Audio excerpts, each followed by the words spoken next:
Well, good evening. There's nothing like going first. We're really happy to be here tonight. My name's Meg Wiens. I'm the acting principal of Kiniseo Elementary School in St. Albert Public Schools. And I'm overjoyed to have with me our acting assistant principal, Lisa Gonsalvez, here tonight to share with you our inquiry framework at our school and how we're shifting practice and, most importantly, student learning in our building. Mark, I kind of feel like this is a hazing. Us going first, but we'll embrace it. Our school is a small community school of about 340 kindergarten to grade 6 students. We have around 188 families. That is not an exact number, that is an estimate. There are 23 support staff, 15 teachers, 2 administrators, and a partridge in a pear tree. We are located in St. Albert on a beautiful city park. It's huge, it's mammoth, and really, really a stone's throw away from our river valley, the river valley trails. And so that really plays into where this started, I think, if we ground ourselves in our Treaty 6 territory and in the land, and then a parent community that came to us and said, we want something different out of education. So as Lisa began with, this was really led by a want in our community to have something that looked and felt different. So we sat in that for a good amount of time. And not to dwell on history, but COVID really gave us that pause to think and reflect about what that could look like. And when we came to the time where we were ready to start to have these conversations with our staff and with our parent community, what came to the forefront pretty early is that we really wanted to honor an environment that was curious and that was active.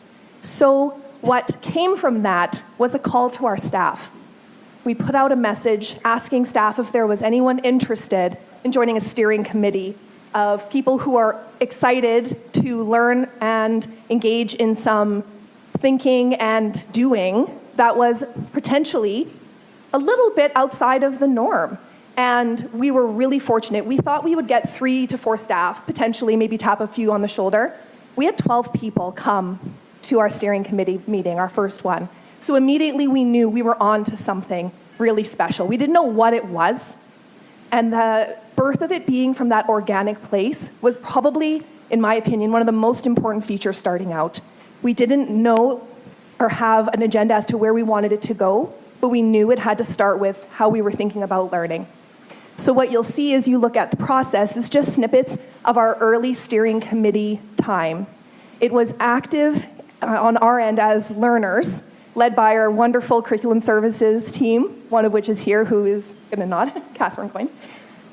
And I was reflecting today, we actually had a steering committee meeting today. We're still meeting a year later. And I was reflecting that this has been a year of thinking. And it's amazing how far we can come in a year. We started with our hearts first, truthfully. What you might have noticed on the floor is all that paper. We really took a lot of time to really co-construct criteria about what matters, what counts, and what's most important in student learning. What did we want our students to know? What did we want them to do? And who did we want them to be as learners in this new adventure we were taking on? So we began by aligning our heads and hearts and going right back to the root of it and put away all the shoulds for a little bit and focused on where we wanted our students to be. It was really important that the work was organic, that it was sustainable, and we've had to journey that this year as we've implemented, and that it held for teachers that autonomy to still see themselves in the work. So this is work that's a culmination of many different philosophies, ways of thinking. It's a collection of best practices that have really come together beautifully to align with what we'll look at in a second, which is our 4 pillars. And what we really wanted, again, is to co-construct all of this criteria as a staff. When Catherine and I would meet ahead of steering committee meetings, we really were reflexive in our practice. We listened to what was coming up in the past meeting and really planning session by session. We had an idea of where we wanted it to go, but again, it was very open to input and was grown very beautifully through this collaborative process. When it boiled down, when we took all those papers and organized them and categorized them, it boiled down to 4 guiding principles. So supporting student agency, that the kids had agency in their learning in all parts of the journey of learning became one of the guiding principles that rose to the top. Creating concrete opportunities for active learning, putting students in the touchy-feely physical part of actively being engaged with their learning was the next guiding principle that kind of came through when we met. This concept of illuminating thinking and it being about the thinking, about really digging into those metacognitive processes and how are we thinking, why are we thinking, what are we thinking, what is the thinking about, so that it was deeper and had a real depth of meaning. And being intentional, that felt really important to the staff of that intentionality. We didn't want inquiry to just happen. Inquiry will just happen. That is a natural thing. Inquiry happens. But we also, as a staff, really wanted to think about how this inquiry process was going to be intentional, aligned with curriculum, aligned with best practice, how we could curate our learning environments so that it was intentional for us as thinkers, and then that intentionality moving down into the students so that the students would be really intentional in the things that they were producing and the ways that they were learning. So I guess the next organic question would be, well, what does inquiry look like at Kinoseo? What does it look like? So what you'll notice at the bottom is a teaching continuum. And this is really the heart of the work. This is where we're grounding all of our unit planning and all of our lesson planning in, knowing that inquiry is fluid. There are times where the best practice is that direct instruction, but throughout the journey, there might be some of that structured or guided inquiry in the middle there. And then on the end, you'll see an open inquiry, which is that time where students are left to really stretch in their areas of interest. We wanted, again, for this to be sustainable, and because it's an elementary school, a lot of the inquiry that we're focusing on is very much in that guided and structured piece. It's still very much curated. Provocations are created and led by the teacher. The teacher is providing support, and the children are really working through that active learning to construct meaning. The teacher is present to teach in moments that's necessary the actual, perhaps skills or underlying theory that needs to be there. That is not absent in this. But the intentionality is that the teacher, as the professional, knows when it's time to lean in and when it's time to let students work with the material. So that autonomy, again, and that accountability on the teacher to know what's kind of reflexive and best practice is very much at the front of this. We have, of course, two kind of pillars aligning this with curiosity and agency. We want students to be agents in their learning. The saying goes, and we hear it a lot, those who do the talking do the learning. So we want our classrooms to be rich with language and communication and problem solving. You're going to be seeing, so this is highlights from our Twitter feed, but this is very much aligned and must be in curriculum. Curriculum is our what, and we weren't shy to lean into that. What really this program has been for us is really the how, and it's tapped into our hearts. It's the why. It's the reason we're doing it, the reason we're here. What's really important, again, is that this has been reflexive. Every time we meet as a steering committee, and now with our cohort 2, which I will speak to in a little bit, it's reflexive practice. We are coming to ourselves, coming to each other, and coming to our team of experts with questions, problems. We're actually engaging in inquiry. A lot of what we lead in the sessions and curriculum services leads are inquiry-focused questions. How do we do this? And the provocations are set up for us to explore, so we are also learning in this process as well. It's so great that we had a steering team meeting just before we came here, because now I put this slide up about play, and they're like, play's got a bad rap. We can't use that word anymore. The parent community doesn't like play. They want it to be something more than that. And I'm like, play's very important. Look at all the things play does. Kids need to play. We have to start in the natural sense of play. But it was just fascinating to me, because as we talked around the table and we worked that through, play is essential to our children. We know that. But that word is scary to the parent community we serve, because it feels like it doesn't have legitimacy. Like play in and of itself doesn't help kids learn. So we flip to this inquiry, and we're like, where does that Venn diagram stop of inquiry and play? What would that look if we really deconstructed those two things? How much of it will really align?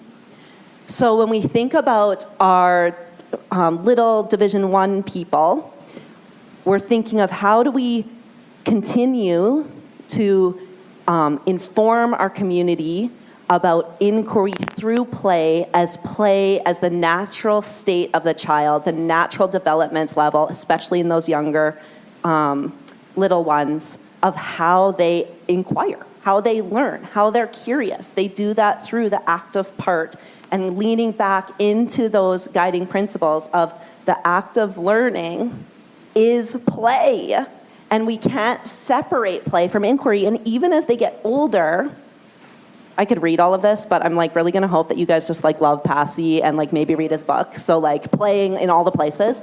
But as they get older and we're along that continuum, moving the language more maybe into an inquiry type framework, we really have been wrestling with and pondering, can we do inquiry without play?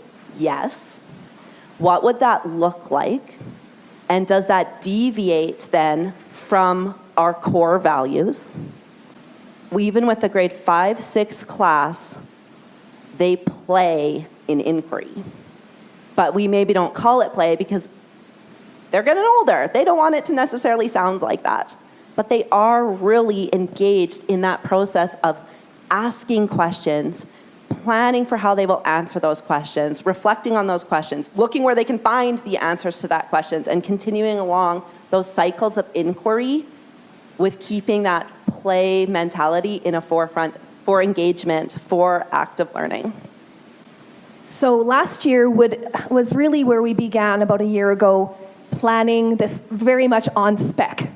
We had our steering committee that were engaging in this deep thinking and professional development and working in this framework as learners. And this year, we were hoping at first, we trained them like NASA. We trained 12, hoping we'd have 2 pilot, 2 classes, perhaps, listen, train them all up. I've seen Armageddon, the movie. Train them all. We hope to have 2 classes, maybe a grade 1 to 3 vertical split and a grade 4 to 6 vertical split. We were able to put on a parent evening to really start to introduce this to our community. It was really well received, and we ended up with 6 homerooms of 12. So half of our school right now is working in this first year pilot of this framework. It's messy, and we're learning. We come to the table often as a committee and as a team of teachers that are trying this out for the first time, and we're really just working on that sustainability. Is it aligned to our vision? Does it sound like it's illuminating thinking? Is it intentional? Is it creating student agency? Is it active?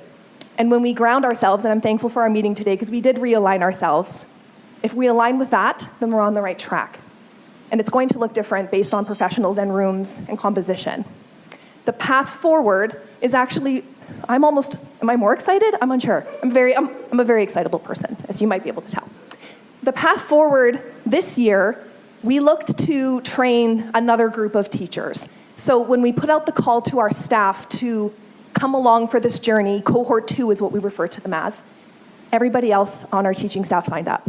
So in 2 years, we are gonna have all of our teachers, trained is the wrong word, but leaning into this framework, leaning into the work and into the philosophy. And that is really powerful. And that's what's really exciting, I believe, is how we're being able to push this, roll this out, journey this together as a staff. We were really aware that we didn't want to create any false divisions. This is inquiry, this is not. Of course it happens in every room. Of course it does. But the intentionality piece and putting the learning, that active learning in front, is I think what separates or artificially separated these 2 ideas. So having everybody trained for next year is going to be really exciting. It's going to become a whole school really way of being. And that's, again, if we're talking about organic natures and sustainability, that's, I think, how we shift practice in a building. What's been really important to this is release time. We had to prioritize the release time. This couldn't be done in after school or lunchtime meetings or on the weekend. So we've really made a commitment to releasing our staff to come as large groups, truthfully, and sit and have the gift of time to think, to plan, to collaborate, to co-create, and to really reflect. This is work that is done through deep thinking, as we hope all learning is done through deep thinking. So that's been really important to us, and it's something that we've had to prioritize and maintain, and we will for the next 3 years as we roll out our 4-year plan.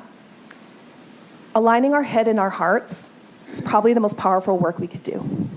Finding our why again, which is, I know, a quote from another person, but digging deep into our why was the most, yes, I'm in Cynic, you know. Coming into our why was really what was able to transform our staff. And having the time to do that was, I think, very powerful. Thank you.